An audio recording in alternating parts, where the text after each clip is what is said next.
అయితే ఇండియాలో మావోయిస్టుల శకం ముగిసినట్లేనా? దీని గురించి చెప్పండి. మావోయిస్టులు తీవ్రంగా దెబ్బతిన్నారన్నమాట నిజం.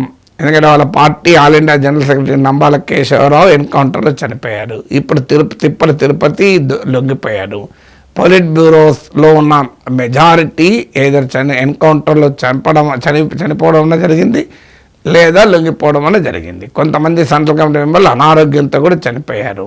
సో పెద్ద ఎత్తున పార్టీ సంక్షోభంలో ఉన్నమాట నిజం. కానీ మావోయిస్ట్ మూమెంట్ రావటానికి కారణమైన పరిస్థితులు మారకుండా నీవు మిలిటరీ సక్సెస్ చేస్తే సరిపోదు. డెఫినెట్గా మిలిటరీ సక్సెస్ సాధించింది కేంద్రం, అందులో అనుమానం లేదు.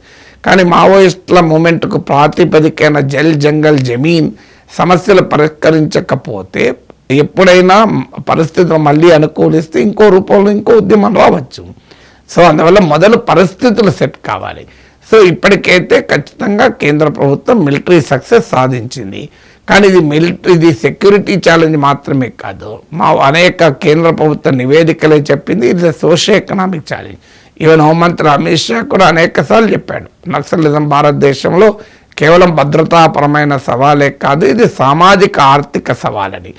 ఆ సామాజిక ఆర్థిక సవాళ్ళు అన్నప్పుడు సామాజిక ఆర్థిక పరిష్కారాలకు కూడా చూడాలి.